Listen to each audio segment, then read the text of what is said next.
نبی صلی الله علیه وسلم فرمایي وای داسې زمانه به راشي یصبح الرجل مؤمنا ویمسی کافرا. داسې زمانه به زما په امت باندې راشي، داسې وخت به راشي چې کله د سحر را پاسېږي او سړی مؤمن به مسلمان به ویمسی کافرا، او کله چې ماښام کېږي د انسان نه به ایمان خارج شوی وي. ولې به خارج شوی؟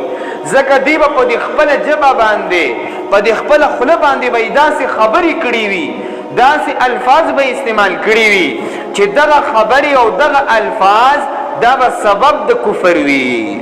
او بیا نبی صلی الله علیه وسلم وفرمایل ویمسی مؤمنا ویصبح کافرا. او داسې زمانه به راشي چې د سحر د شپې کله انسان وده کېږي هغه به مؤمن وي، مسلمان به وي، او کله چې سحر وخت پرې راځي هغه به کافر وي. زما عزتمنو د خپل